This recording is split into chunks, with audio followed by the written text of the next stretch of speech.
Well, hello. Welcome. It's Perfectly Twisted with Nicole Eggert, and this is Dave Palais over here. How you doing this morning? I'm doing okay. Did you play any April Fool's jokes or get any played on you or You know what's funny is I'm not an April Fool's fan. Also, I don't mind pranks as long as they aren't on me. But my kid knows I'm gullible, and he said to me in the morning, he said, "Hey, it's April Fool's. Don't fall for any stupid shit." Oh, that's hilarious. Because he knows I would fall for it. I'm the worst on following fake stories on Twitter, And he's like, "That's a fake. What's wrong with you?" So I'm like, it's embarrassing when your kid has to tell you, get your head out of your ass. But that's me. So I was kind of on guard a little bit. What about you? Well, I tried to play one on Keegan, which it was, she's not quite the morning person, so it didn't go over that well. She wanted to get out of state testing. Every year she asked me to opt her out, and every year I make her do it. And this year, it just so happens she got invited on a ski trip. And so she would have to miss a few days of school. And it just so happens that it falls on the days of state testing. Okay. So as a parent, I don't feel awful anymore of having her miss. And I just opted her out. So I told her that the email came back and they said, no, we missed the deadline to opt out. And she was like, and like went off to school. And I was like, oh, that just didn't go over. And then she texts me later and she goes, I processed it in the car. Very funny, very funny. Oh, wow. But anyways, I thought my whole day was an April Fool's joke. My friend texts me and she says, "Merry Christmas, white elephant party, April, whatever, this April on a Saturday. Da da da da, better late than never." And I'm like, I don't know if that applies. Better late than never. I was like, oh, this is an April Fool's joke. So I write back, haha, April Fool's. And she's like, no, serious. So she was serious. She's having a Christmas white party in April. So I'm not sure where to put that in my in my mind. It's a little bit can't we change the theme? I don't know. Well, she has one around the holidays usually every year, but she didn't this year. She kept postponing it. And I guess now she's coming around to it. Listen, I love a get together as much as the next person, but could we change the theme? Does it have to be Merry Christmas? Can we do like Happy Spring, White Elephant? I don't know. So I thought Easter's almost here. Easter's almost here. Yes, Easter's almost here. So I thought, because nobody ever plays April Fool's jokes on me, ever. So I thought, somebody's playing April Fool's. No, it was not. And then last night I was invited to an event and I was told it was black tie. Okay. Have you ever showed up somewhere in black tie and everybody else is in like sweatpants? Oh no. No way. Oh yes, Dave. Yes. No way. Oh yeah. I was fine. Like I'm not somebody to get embarrassed about something like that because listen, it's LA and you can wear whatever you want, wherever the hell you want, whatever That's what time I liked you about want. LA. Yeah. Yeah. But I had my bestie from the Westie, John, get a tux. Oh shit. Keegan got a gown. No way. Yes. And I got a dress. And oh my God. So I met this wonderful woman named Christine Handy. She's a model. She got breast cancer. She wrote a book about it and it was made into a movie. And the movie was accepted by the Beverly Hills Film Festival. It's the Beverly Hills Film Festival's 25th anniversary this year. So it was supposed to be like this big to-do. Now, my gut kept telling me this is at Mann's Chinese Theater. I'm having a hard time with black tie Mann's Chinese. And, but it is the 25th anniversary. There was supposed to be a party beforehand. They switched it to after and moved it to the Beverly Hilton, which is a number of miles away that late at night. I'm like, eh. So anyways, we show up. There were other people in black tie, but the majority of the people wore in normal clothes and they were all adults who had forgotten how to behave. It was like this lobby of the Man's Chinese was packed with people who were pushing and shoving like there was free cars being given away. And I mean, I kid you not, when we were trying to go into the theater, the lady next to me said, "This is like being in New York at rush hour on the subway." And I looked at her and she was smaller in stature like myself. And I was like, no kidding. I said, suddenly everybody's forgotten any kind of manners. Yeah. Pushing, shoving. A man almost not, I mean, he didn't almost knock me over. He knocked me over. I toppled. It was like, who are you? What are we doing here? This is like, so it was kind of frustrating like that. There was no organization to it, anything like that. But I saw Christine in the lobby, thank God. And she got me my tickets and we went in with her. We got great seats. We got to enjoy the movie. I was freezing. Frozen. Because it's cold in movie theater. Of course. And you were dressed not like to stay warm, obviously. I was not dressed to stay warm. Neither was Keegan. Oh, was she freezing too? Freezing. Ah, damn it. So, but here's the thing. I was like, okay, let's not do the step and repeat. Let's not get photographed. And we have outfits for another occasion. Now we have to find something else black tie to get invited to, or at least fancy to get invited to. And we have our outfits already. As long as nobody photographs it, it never happened. Exactly right. You're right. That's good advice. Right. I remember being young when I was younger, we'd go out to a club or something like that. And, you'd wear something super cute. You think it was going to be this fun night. And it was a flop. And I always say that was a waste of a good outfit. That was that was always my disappointment, was that it was a waste of a good outfit. And that's how I felt last night. I hadn't felt like that in years. But the movie, it's fantastic. It's a great message. It's called Hello Beautiful, if anybody's interested. Yeah. And it has a happy ending. Christine Handy. Yeah. And she actually did a Victoria's Secret show after her double mastectomy. So it's she's doing some really powerful stuff for the community. And there's a very powerful shot at the end of the movie. I had put tissue in my purse because I cry at everything, whether it's happy or sad, and I just knew. And I held it together through the whole movie, but the very end of the movie just got me, and then all of a sudden it was like ugly face. I was like, oh my God, stop crying. So it's really fantastic to see that kind of attention being put on our stories and our journeys, and how different every journey is from each other. And to support somebody who I met along this crazy journey, I would have never met Christine if it wasn't for being in this club. So overall, it was fantastic. She looked amazing. So proud of her for accomplishing this, to write a book after going through something like that. And then for you to keep pushing and have it made into a movie. I mean, it's awesome. Yeah, it takes some serious energy. So I love that. That's cool. All right. Did your friend John, did he get upset that you made him put a tuxedo on? He did not, because he has such a good energy, and he's a good sport, and he's in it whether there's success or failures, because we do have some flop events we attend together. But on the way home, I text him when he was driving home. I text him black tie event, and then in the next text said April Fools. And so he laughed at that. We were able to make a joke of that. So that was I was like, was it the black tie part? April Fool's? Like, what? Yeah, it was one of those. See, my son Josh does something to his friends that it makes me laugh when I always have to say what happened. So whenever he's invited to a party and someone says, "Hey, I want to go," is there a theme? Josh always says, "Dude, it's a Mexican theme, and it's over the top, where you have to find the biggest sombrero you can find, and everyone's wearing sombreros. And it is not a Mexican theme party, but there's always one guy that comes walking in with just this crazy, oversized, stereotypical racist sombrero.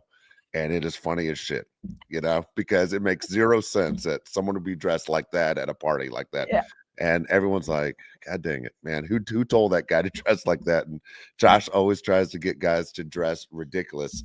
If it's one of his friends, what do you want to do it to you or to me? But it's always one of his high school friends. Oh, I you want like to this come? Do you idea. want to come to the party? You weren't invited? Okay, guess what? This is what it's themed.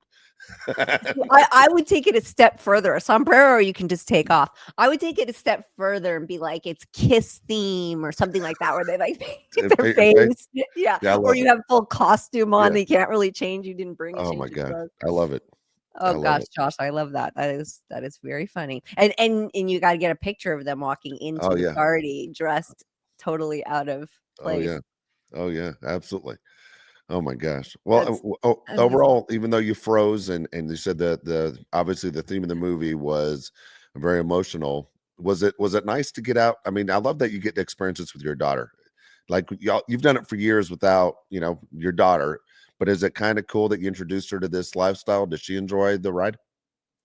You know, she loves experiencing life and everything that it has to give us. So she's always up for something. Did she enjoy being pushed around and shoved around by full grown adults? No.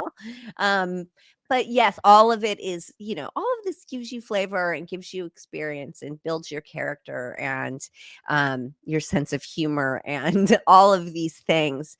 And, I think as far as like the topic of the movie, I think it helps for her to see how other people handle the same situation. Oh yeah. And she had two kids in the movie. There's two children going on this journey and how they handle it very differently. And I think, it's great. How could it not be helpful to see, a true story and how other people went through it Exactly. and kind of normalize it. And um at one point in the movie, she reached over and grabbed my hand. So I know that, Yeah. it hits. I Yeah. have to say I don't really love watching. Maybe it's too soon for me, but part of me doesn't really like I think it's just it's so close and too soon. Like I'm still I trying to agree. look forward. Yeah, I Yeah, still have I my surgery understand. ahead of me. I still like so a little bit, but again, I love supporting other women who are going through this. There are a lot of people in the audience who are, you can tell that are going through treatment right now. There were survivors. There was all that. There was Yeah. in memory of there was to be a part of that community is priceless. Yeah, it's tough. It is. It's a tough message, and it's tough to obviously, as you said, you're headed in the right direction, but it's your journey is not one to you don't want to spend too much time. I imagine thinking every single day, but it's there every single day. It's in your life, and then I don't know. There's something to be said about normalcy and moving forward, and just craving those days to have to be brought back to worse moments is hard. I don't think you aren't wrong, Nicole. Your feelings aren't wrong. It's just hard. It is hard. Yeah, it takes you back. And then, but at the same time, you're told this lie that, when you start treatment, oh, in a year from now, you will look back and, it'll all be behind you. Okay. That is the biggest Yeah, lie that was ever told to me in this whole thing. That's such a lie. So the other side of me not wanting to like always be involved in it, the other side of that coin is that it's really great to be around people who know what you're going through yeah, because in your normal day to day and in normal life and everything, people can't really truly relate. I mean, people can because they've experienced, but if you haven't gone through it or a close family member hasn't, you haven't watched them or helped them go through it, you don't really grasp it. So on the other side of that coin, it's really nice to be in a room full of people who know exactly, what the hell's going on and what you've yeah, been through and all of that. So there's two sides to that. There's comfort and there's a little bit of that dread, but I know that dread part will eventually make its way out yeah, yeah. of my No, system. But yeah, no, absolutely, absolutely. Um, I got to ask you, did you catch the? I know you were busy last night, but did you catch the Beverly Hills first reunion show? What do you think I did as soon as I got home and Good for washed you. my smoky eye off? Like I had smoky eye. I did my makeup. I did my hair. Like I blow dried it and then flat ironed it and then slicked it. Did my full face of makeup. Had to come home and wash all that crap off. Got in my warm pajamas and turned the Housewives on. I sure did. What was So you did feeling? you? I did. Well, I did. I feel like, it's very apparent why Garcelle has left the franchise. Um, they really, really put her in the hot seat this first part of the reunion, which I think is, kind of deserved. I did too. It took a while to really get to be like, to look at Garcelle sideways. Because I think in life, she's a perfectly wonderful person. You I'm know what I sure. mean? And she's a Yeah. likable lady, and I root for her, and I want all the things for her, and she does fantastic for herself, and I just love her career.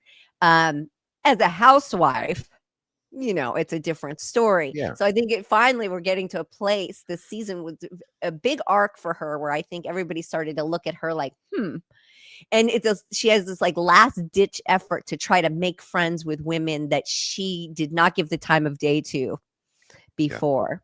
And the fact that she really stuck up for Sutton and Sutton did not stick up for her, and she is bitter about it, is becoming very apparent, and rightfully so.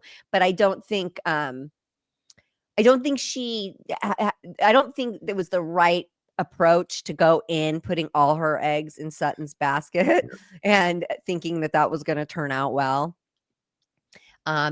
Bose kind of started to do that, right? Like she was all dorit, and then they said something to her because she's a thinking kind of lady. Yeah.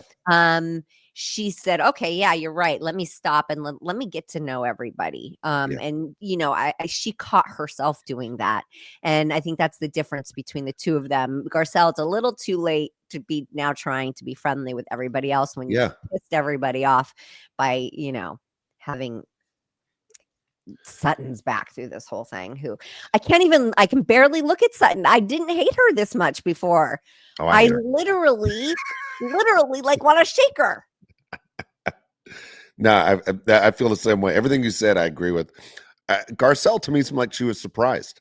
Like when they go to a break, they're going to take a break for lunch, and they sort of walk into her trailer or whatever, and she's like, "Well, I guess it's my turn that they're coming after me." But everyone there can just go fuck themselves, and it kind of made me laugh that she didn't see it coming. I didn't either. I didn't think they're going to go after her. I always thought she kind of got a free pass. I'll be honest with you on these shows. Well, I think everybody feels like this, Yeah. and these ladies, after filming and got to sit and reflect on and watch the series, because they get sent screeners before it airs, and I think that they all. She thought Sutton was going to be in the hot seat. She said it out of her mouth. She said, "I thought that Sutton was, but I guess it's me." Well, yeah, you can't hide behind Sutton right now because Sutton is her own kind of problem. That is one problem over there. But let's talk about you, And when Erica says to her, "I just wish you were more interesting," Oh my God. It's the greatest line of all time. It's the greatest line of all time. I didn't know where it was coming from, the context of it in the previews, like the promos. But when it played out, when she said, "We want to know about your dating life," and Garcelle was kind of like, "Well, there's nothing I'm not sharing." And Erica goes, "Well, then I guess I wish you were more interesting." And and she delivered the line perfect. Perfect. I just, because it was organic, right? I mean, you could literally put that on a t-shirt right there, I guess I wish you were more interesting. Oh my God. It was great because I'm not a Garcelle fan, and then it was good. I enjoyed that part. I really did enjoy that part. That, by the way, this Kyle thing with the girl that she's protecting on the show is very frustrating for viewers. I think for everybody, even the people on the show. You brought her on the show. Now she's not on the show, but she's obviously part of your life. It is really weird. It's supposed to be a reality. It's supposed to be, hey, we got a full view of what's happening. But there's like a whole separate compartment that nobody's allowed to talk about or see. But yet it affects the storyline. It does. And I think it's putting Kyle in a really bad situation because my feeling is that she has this friendship, this relationship with this Morgan Wade. Yeah. Morgan dipped her toe in and was like, not for me. And gets to back out and gets to say, but I think Kyle's trying to save her relationship, whatever that is, whatever that looks like for them. Whether it's a friendship or more than that, it doesn't matter. The fact is that she's trying to keep that alive and still have her show and being separated. I think Kyle's really put between a rock and a hard place on this. And she said, I thought it was very telling when she said, hopefully one day I'll have a beautiful story to tell you guys. So I think that it's sort of this, she's in this position. If she sits there and talks about her relationship with Morgan, Morgan's going to bail out. Yep. Do you know what I mean? And that might be a red flag for Kyle. Like, maybe this isn't your person, because this show is who you are right now. Yeah.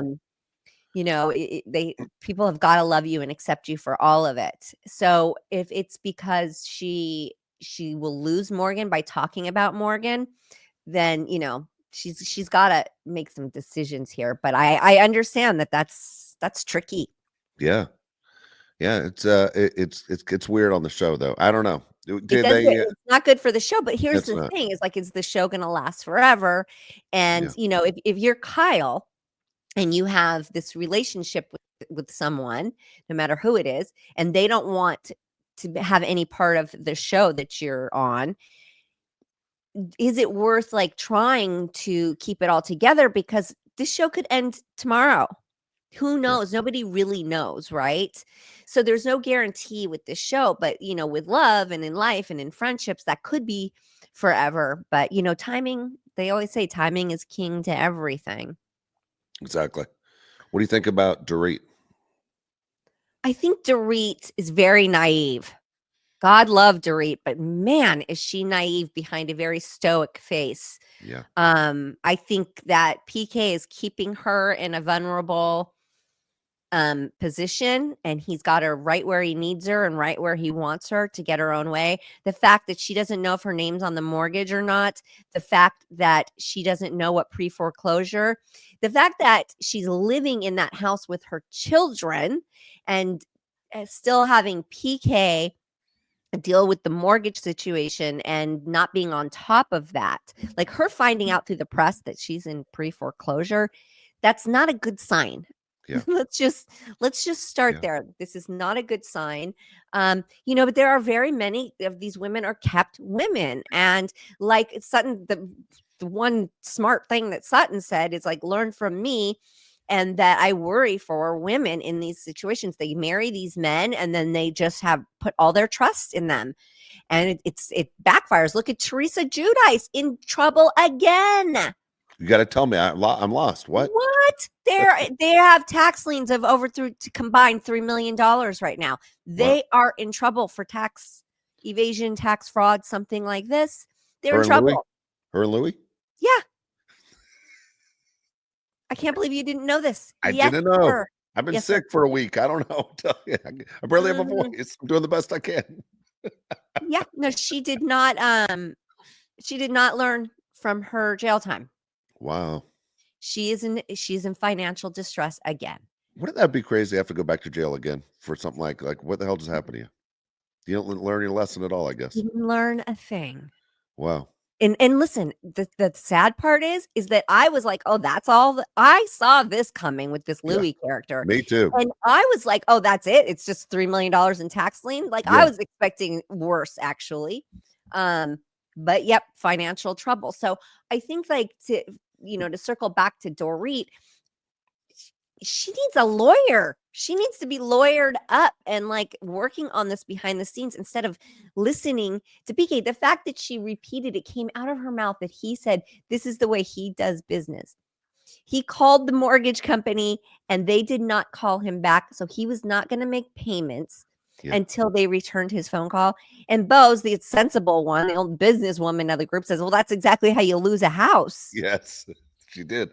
And Dorit's like, oh, but they called him back and he handled it, like giving him praise. No, Dorit, no.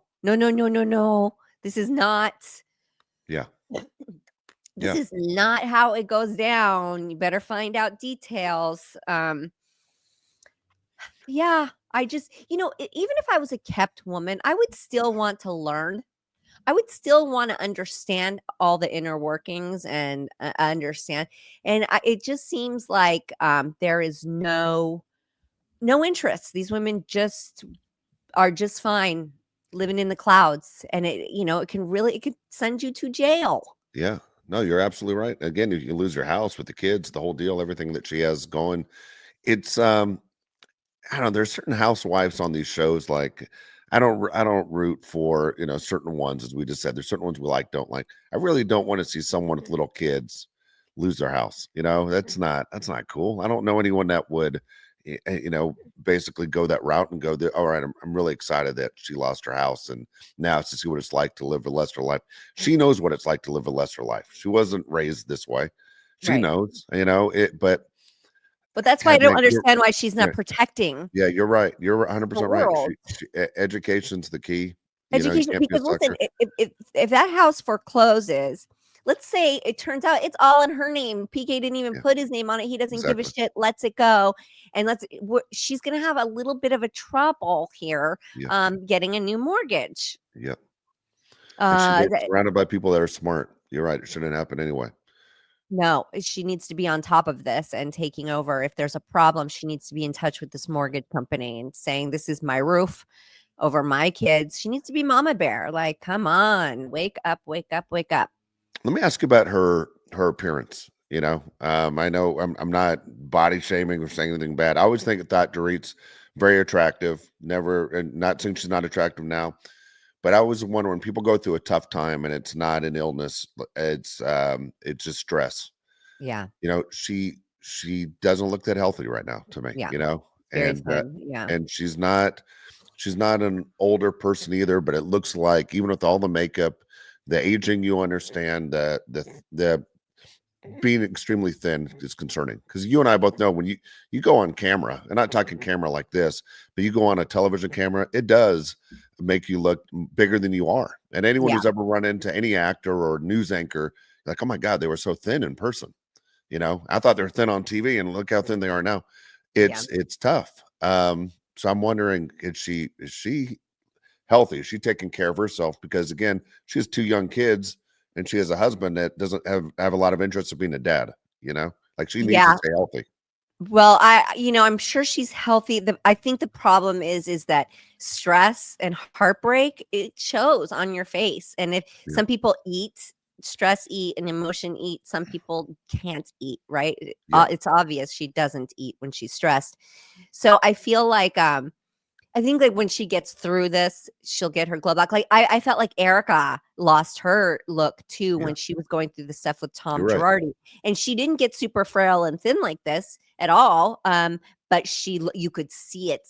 You could see it on her face. I mean, Yeah, I've gone through it, and I can see it on my face. When I came out about my abuse as a child, and when we were going through like really stressful stuff, it shows. Like, yeah, you don't sleep, you're stressed out, it just oozes through you. So when they say like happiness is from the inside, that's a real deal, yeah. Agree. you know. Agree. Yeah, And then how about though Garcelle saying that she just this is the one thing I do like about Garcelle, is she's like, I think that their robbery was staged. that's big time. I mean, and listen, I think some people, whenever something like this happens, everybody sort of questions it, but you don't say that out loud, right? Like, oh my gosh. Yeah, Yeah. So, and she didn't say like Dorit, she specifically said, I don't think Dorit knew anything about it, but someone did, meaning like maybe PK pulled this, for an insurance. yeah, And you wonder, like, oh my gosh, now that we're seeing his ugly side unfold, like, yeah. I don't know. I That is don't something else, though. know. You're right. To even throw that out there is a tough one. That's big. It's a tough one, You but it know. got me thinking, and I was like, "Well, I would have never said that, No, especially to her face." But or on now camera. you got my wheels turning. Like, Yeah. could he have done that? Wow. But again, on camera, anything. I mean, I don't know. You know, in in in sports broadcasting before, I obviously did that for a long time, is we always use the word allegedly because we just don't want to be sued. Right, And Right. so even though you knew 99.9% of the story, you'd go allegedly because you just You didn't have wanna to. you just wanna be sued. Yeah. And so but holy cow, that's crazy. That's Yeah. that's Yeah. Yeah. Yeah. Yeah, very interesting. I had to learn about the word allegedly when I was going through when when the press caught wind that I had talked about my abuser. Yeah, Um, he was threatening lawsuits left and right, left and right, left and right to everybody, to news yeah, outlets, to me, to everything. And everybody kept saying, "You have to say allegedly." And I said, "I am not telling my story and ever using the word allegedly. I am telling my story." "Well, you're risking the chance of getting sued." I said, "Let that motherfucker sue me. yeah, yeah, Let that guy sue me, because I'll tell you what, and this is what people need to understand. If he were to sue me, my case could become public. It's a closed, locked case because it involved minors. So all the people that they interviewed and said, the 25 on-set witnesses that all gave testimonies, all of that would become public, okay? So, I was like, "Go for it," yeah, "Go for it." And it was so wild with his supporters because "You're gonna get sued, you're gonna get sued." And then when there's no lawsuit, it's like, "Well, she has nothing to sue for." Isn't the point, it's like you sue for $1 just to, like, make a point? yeah, Just sue for $1. exactly. But guilty people are not gonna sue you. So, that and it would always piss me off whenever somebody would say allegedly. I was like, "This is not alleged, god damn it." And I certainly am not using that word. I'm telling my story. It's my story, and here's the truth. Here is my truth. You are not censoring that. Oh my gosh. Yeah, no, I'm with you 100%. Yeah. You wanna get to mailbag? Yeah, let's do it. Okay. Again, Nicole's mailbag. It's easy. Perfectlytwistedpod.com. It's right there at the top. You'll see Nicole's mailbag. We'll get your questions on there. Okay. So here we go. And I apologize for my voice. I know it sounds terrible. Just fighting this cold. All right. You're You good. have 5 questions, and they're from Norma. Okay, Nicole. From Norma? Norma. Norma. Hi, Norma. Okay. Nicole, have you ever dated someone after working with them on a TV set or a movie set? Um, well, Corey Haim and I, as That's right. kids, were on and off again and working together, not working together. So, um, Corey, and I think that that's kind of it. Did it start because you met him on a set, or do you know him beforehand? No, no, I knew him before. Okay. Yeah. I met him before when he moved out to Los Angeles to promote Lucas. Yeah. Is when I met Corey and we started dating. We were very young. Yeah. Um, Crazy young, huh? yeah, really, Yeah. really young. So, and then we were just friends for years after that, and then worked together, and then gave a shot at dating again, and that didn't end well. And but no, that's really it, honestly. You know what's funny is I had a friend of mine growing up, and he loved that movie Lucas. And Yeah, it's yeah, a good movie. and so yeah, but I was like, "Hey man, I didn't seen it yet." He's seen it like 80 times. I'm like, "What's wrong with you?" I go, "This is not an 80-time movie. Like, what are we doing here?" I Oh, it's go, a good movie. but License to Drive, I've probably seen it 80 times. That one, Very different levels here, okay? very Lucas different is levels. emotional, Yeah, very, like, in touch with your feelings. License yeah. to Drive is, like, teenager stuff. It was. That's what that was the teenage thing. Anyway, it made me laugh that every time I see him, I was thinking, this guy loved the movie Lucas. Every time. It's so funny you just said that. I haven't thought about that movie in years. All right, here we go. Next question. Nicole, have you ever played a Hmm. character who is close to the real Nicole? No, I mean, I've been asked this question a lot. No, not really. I mean, I feel like maybe Holiday Switch, which the movie, which I talk about a lot, that I did, sort of, because it's like she was a wife and a mother, which I don't really know what that's like. And but they were struggling, and she kind of dreamed of a better life to then find out, what you have. And when you have love, that's like really your success. So I guess maybe I can relate to that one the most, but not Geez, not really. Yeah. Not mm. All right, here we go. It leads to this one. Nicole, what's more enjoyable, playing a character who's like you or completely opposite of you?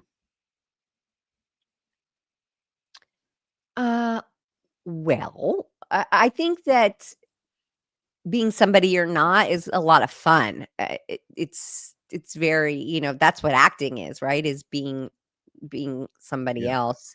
So I would have to go with that, being the opposite. And I feel like, yeah, to circle back to the other question, that's kind of all I've ever done is play somebody completely different than me. So Which is so funny because people who love you think of you as the person they know. They right. think of you as the girl on Baywatch, the girl on Charles in Charge. You know what I mean? They don't know, you know? For me, it always seems kind of funny when you said that. I would change out of those Charles in Charge clothes as fast as I could, you Yeah. know, and then get in my car and I was off enjoying my weekend, and I was dressed nothing like Jamie, and Yeah. that's funny but that's how people in their mind. That's how they go. That's who she is, you know. Right. Yeah. Yeah. But no, not at all. All right. Next question is, Nicole, what's the dumbest purchase you ever made? I always love these kind of questions. Like, The dumbest purchase? yeah, like, because we've all made a dumb purchase. We've all bought something going, God dang it, why'd I buy that? Or you ever look around your house and going, if I could get all my money back from that and that and that, you do it like Uh, this, but when you bought it, you might be excited. okay. I mean, little things all the time, not big ones. I'm very, like, methodical when I spend large amounts of money. So, I feel like when I'm gonna spend big money, I've made good Yeah. decisions. Um, I could say our gowns that we wore last night. The gowns okay, so my coffee machine was being weird, and I was like, "I know it's not broken." I make, like, espresso in the morning. Yeah. I know it's not broken because the water is making its way to where I need it to, but it's just not coming out with the force, so it's not making it through the grinds. It's not making my cup of coffee. And I tried taking the machine apart knowing that it's just a clog somewhere. I couldn't take it apart, so I went and bought a new one. And when John was over last night, he's like, just run vinegar through the old one and it's gonna work again." So now I'm sitting here like, do I even bother running vinegar through it? Because I just threw away the box to the new Oh machine. shit. Yeah. I just threw away the box because I had Starbucks 3 or 4 days in a row, and I was like, okay, all right. I am not spending another $6 on a coffee. All of this I could already almost Yeah. paid for half of another machine. This is ridiculous spending, you know. Uh so I'm funny like that. I don't like to spend money eating out very much. Yeah. I don't like yeah, I don't like spending money on coffee when I can make it at home. Those are the kind of things that irk me. Yeah. Um Yeah. I'm with yeah, you on that. I'm with yeah, you. I can't think of any big like bummer things that I spent my money on other than that. I think I bought some Bitcoin. Have you checked it? It might be doing really well right now. Have you checked it? I haven't. Uh, Okay. I If I you I don't know what to do with it. This whole thing is Let just me such tell you. bullshit. It's Yeah. big right now because of who we have in office. It's not gonna go anywhere after that. I mean, I just not buying into this shit. I bought some at such a small amount in like 2015. My son's friend told me, "Hey, I'm throwing all my money into this," and he told me, and I'm like, "All right." So literally in the hundreds as far as dollars, not thousands. Right. And I completely forgot about it. And my kid told me to check it 4 or 5 months ago. I was shocked. I Oh, didn't even really? know the money was there. And so you might want to check it. You might be shocked to see But where it's at. so then you can't cash it out for money, Yeah, cold you cash. can. Yes, you can. Yeah, you can, right? That's so Yes. weird. But only sometimes? Like, I know there's been times where it's like, You're talking to the wrong person, but there are a bunch of people out there that know. Like, I don't plan on. I don't think taking it out, but it's one of those where I think you're going to be a little bit surprised. You're going to be a little surprised. And the whole idea of Bitcoin to me, and I don't know anything about Bitcoin. Just explain it. Anyone who's screaming at the screen right now, like I was like, how in the hell are they going to replace one currency with another? And why do we need another currency? And then I was like, can I get all my money stolen from me? Like, I yes. can't figure it out. I was just like, well, a couple $100 isn't gonna be a big deal. I'm gonna kind of prove this guy wrong. And then I'm watching this guy buy like 3 houses. He took everything he made and kept throwing it into Bitcoin and kept buying houses and doing really well financially. But I'm the wrong person to ask. But Nicole, there might be money in there that you'd be surprised about. Well, I know that it's plummeted because I had checked it before and it was like negative. It was like bad. It was like not. I was like, let me just close that up. So yeah, I know it goes up and down, but that's stocks, right? So Yes. yeah, the Bitcoin, yeah, I know there's some people that do well. I see it. I'm not oblivious to that. I am aware, but I think that they're playing with much bigger numbers than I'm willing to play with, and they're cashing out at the opportune times. So they know something I don't know, and you forgot it was there basically. So if I was, I'd just take a look, and who knows, you might be pleasantly surprised. Oh, I didn't forget it was there. Okay. I know where I put my money. I just like I cringe a little bit that I put it there, but I didn't put very much either. Okay, here we go. Last question from Norma. Here we go. It says, Nicole, when you check into a hotel room, just curious, what temperature do you set it to? Is what it says. Okay, well, I change it. Yes. I change that thing around. I like 72 to 74 during the day. When I'm sleeping, I like it about 67. Good deal. 68. Good deal. And yep, I switch it around. I like it cold when I'm sleeping and warm when I'm up. They say that's the best way to do it. You're supposed to lower that thing when you're sleeping, and they say you get the best sleep that way. So that's the way to go. I wake up like dried out and swollen and like feeling terrible with the heater. I cannot sleep with a heater. Me too. Me too. I can't get in the car with somebody with a heater on. It drives me nuts. I can't take it. Well, morning carpool, I've got to put the heater on for a bit, but it gets turned off pretty quickly. Like once we're defrosted in there. Exactly. Yeah. Exactly. Norma, appreciate it. Again, perfectlytwistedpod.com. If you have a question or questions you want to get to Nicole, just go ahead and submit them right there through the mailbag, and we'll get them on the show. Thanks, guys. Give us a like, give us a follow, give us a download, give us a star, give us all of those things, or a few stars, a review, a comment, all of that. We love you, and we will see you next week.